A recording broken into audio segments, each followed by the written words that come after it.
Hello friends, welcome to OD study point. स्वागत है आप सभी का आपके अपने YouTube channel OD study point में। तो प्यारे दोस्तों, आप लोगों के स्पेशल डिमांड पर विशिष्ट ऊष्मा तथा गुप्त ऊष्मा चैप्टर को मैं फिर से आपको पढ़ा रहा हूँ। तो विशिष्ट ऊष्मा और गुप्त ऊष्मा चैप्टर से आपके पॉलिटेक्निक इंटेंस एग्जाम में 2 से 3 क्वेश्चन हर वर्ष पूछे जाते हैं। तो स्टार्ट करते हैं विशिष्ट ऊष्मा तथा गुप्त ऊष्मा को पढ़ना। विशिष्ट ऊष्मा तथा गुप्त ऊष्मा को पढ़ने के लिए सबसे पहले आपको ऊष्मा के बारे में पता होना चाहिए कि ऊष्मा होता क्या है। तो ऊष्मा जो है एक प्रकार की ऊर्जा है जिसका प्रवाह तापांतर के माध्यम से होता है। ऊष्मा क्या है? एक प्रकार की ऊर्जा है जिसका प्रवाह तापांतर के माध्यम से होता है और ऊष्मा का जो प्रवाह होता है हमेशा ऊंचे ताप वाली वस्तु से नीचे ताप वाली वस्तु की तरफ होता है। जैसे मान लीजिए 2 वस्तु है, एक आपका ए है और एक आपका बी है। एक ए वस्तु है और एक बी वस्तु है। ए वस्तु का ताप मान लीजिए आपका है 500 कैलोरी और बी वस्तु का ताप है मान लीजिए 300 कैलोरी। तो ऊष्मा का प्रवाह किधर से किधर होगा? ए से बी की तरफ ऊष्मा का प्रवाह होगा। क्यों? क्योंकि जो ऊष्मा का प्रवाह होता है हमेशा ऊंचे ताप वाली वस्तु से नीचे ताप वाली वस्तु तक होता है। तो ए और बी में पूछा जाए कि ऊष्मा का प्रवाह किधर से किधर होगा, तो ए से बी की तरफ होगा। और यह ऊष्मा का प्रवाह तब तक होता है जब तक कि ए और बी दोनों वस्तुओं के ताप आपस में बराबर ना हो जाए। यानी ए 500 है और ए 300 है। 500 वाली यानी वस्तु ए से ऊष्मा का प्रवाह तब तक बी में होगा जब तक कि ए और बी दोनों के ताप आपस में बराबर न हो जाए। तो आपस में बराबर कब होंगे? जब 400 कैलोरी इसका भी ताप हो जाएगा और 400 कैलोरी इसका भी ताप हो जाएगा। तो तब तक ही ऊष्मा का प्रवाह होता है जब तक दोनों वस्तु के तापांतर आपस में बराबर नहीं हो जाते। नेक्स्ट, अब आपको समझना है कैलोरी क्या होता है। तो 1 ग्राम जल का ताप 14.5 डिग्री सेल्सियस से 15.5 डिग्री सेल्सियस तक बढ़ाने के लिए जो आपको ऊष्मा की आवश्यकता होती है उसको हम बोलते हैं कैलोरी। 1 ग्राम जल का ताप 14.5 डिग्री सेल्सियस से 15.5 डिग्री सेल्सियस तक बढ़ाने के लिए जो ऊष्मा की आवश्यकता होती है उसको हम बोलते हैं कैलोरी। 1 कैलोरी बराबर कितना होता है? 1 कैलोरी बराबर आपका होता है 4.2 जूल। ये 1 कैलोरी का मान होता है 4.2 जूल के बराबर। यहीं पर हम बात करें 1 किलो कैलोरी की, 1 किलो कैलोरी की, तो इसका मान होता है आपका 4.2 गुणे 1000 जूल। इसको ऐसे भी लिख सकते हैं 4.2 गुणे 10⁻³ जूल। तो इसको आप ध्यान में रखिएगा, पूछ लिया जाता है कि 1 कैलोरी किसके बराबर है? 4.2 जूल या 4.5 जूल या 5 जूल या 6 जूल। तो 4.2 जूल के बराबर होता है और 1 किलो कैलोरी बराबर आपका होता है 4.2 गुणे 10⁻³ जूल के बराबर। यहाँ तक आपको समझ में आ गया होगा। नेक्स्ट क्वेश्चन, नेक्स्ट टॉपिक आपका है विशिष्ट ऊष्मा। तो विशिष्ट ऊष्मा होता क्या है इसको आपको समझना है।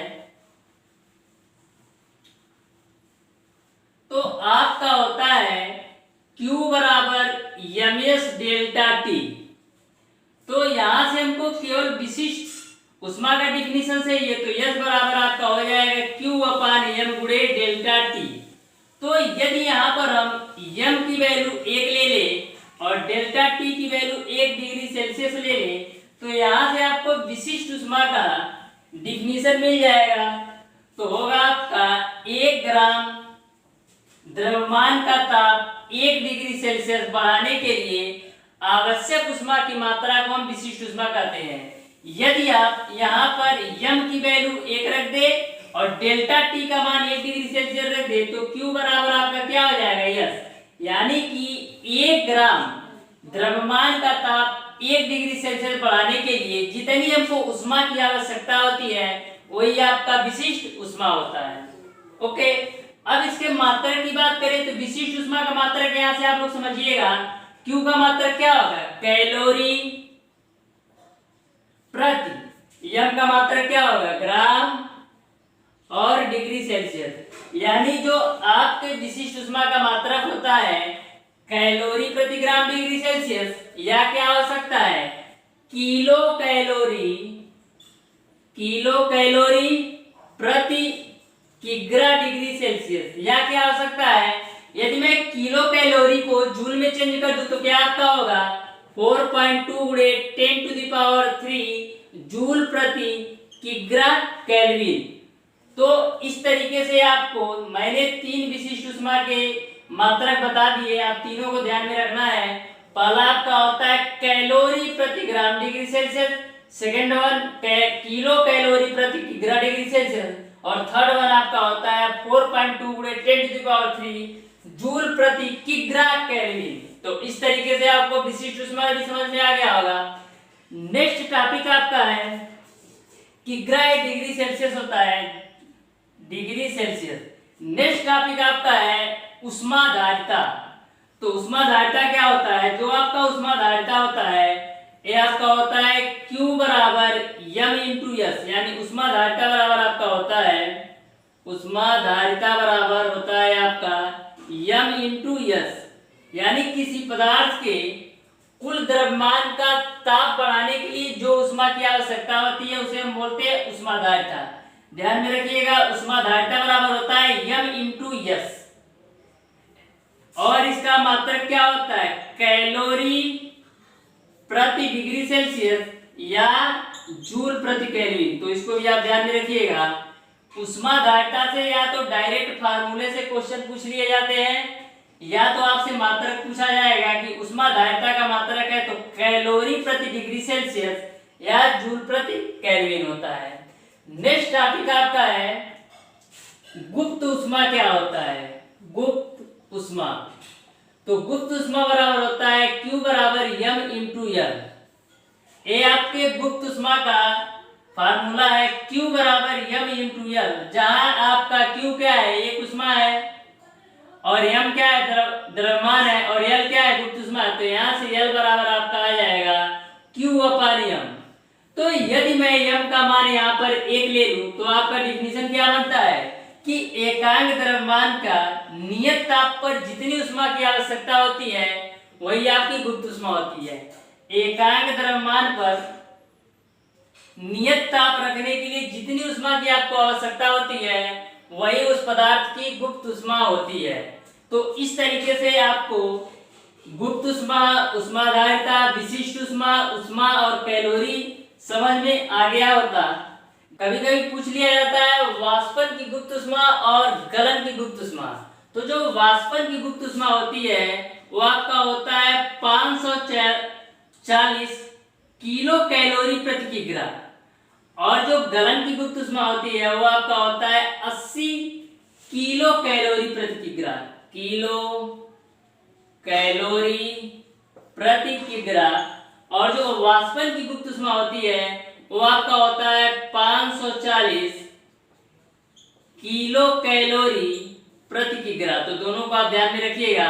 ये आपके वाष्पन की गुप्त ऊष्मा है 540 किलो कैलोरी प्रति किग्रा, ये आपके गलन की गुप्त ऊष्मा है 80 किलो कैलोरी प्रति किग्रा। नेक्स्ट टॉपिक आपका है कैलोरी मिति का सिद्धांत। कैलोरी मिति के सिद्धांत के अनुसार वस्तु द्वारा दी गई ऊष्मा जो होता है वस्तु द्वारा ली गई ऊष्मा के बराबर होता है। कैलोरी मिति के सिद्धांत के अनुसार वस्तु द्वारा दी गई ऊष्मा का जो मान होता है वस्तु द्वारा ली गई ऊष्मा के बराबर होता है, ली गई ऊष्मा के बराबर होता है। इसमें जो आपका होता है फार्मूला होता है M1S1 T1 माइनस का T बराबर होता है M2S2 T माइनस T2 के बराबर। जो आपका M1 होता है वो आपका वस्तु द्वारा दी गई ऊष्मा, यानी जो वस्तु आपको ऊष्मा देती है उसका यह कह सकते हैं पहली वस्तु का द्रव्यमान होता है। जो आपका M2 होता है दूसरी वस्तु का द्रव्यमान होता है। जो आपका S1 होता है पहली वस्तु की विशिष्ट ऊष्मा होती है, जो आपका S2 होता है दूसरी वस्तु की विशिष्ट ऊष्मा होती है, जो आपका T1 होता है वस्तु द्वारा दी गई तापक्रम होता है, यानी जो वस्तु ताप देती है उसका T1 होता है, जो T2 होता है वस्तु द्वारा ली गई तापक्रम, यानी जो वस्तु तापक्रम को लेती है वो T2 और जो देती है वो T1 और जो T आपका होता है मिश्रण का तापक्रम होता है। तो इस तरीके से आपको कैलोरीमीटर का सिद्धांत समझ में आ गया होगा। इससे डायरेक्ट आपसे न्यूमेरिकल पूछे जाते हैं। तो इस तरीके से प्यारे दोस्तों जो मेन टॉपिक आपके थे विशिष्ट ऊष्मा तथा गुप्त ऊष्मा के सारे टॉपिक को मैंने कवर कर लिया है। जितने भी टॉपिक से आपके पॉलिटेक्निक इंडेक्स एग्जाम में क्वेश्चन बनते हैं सारे टॉपिक को मैंने कवर कर लिया है।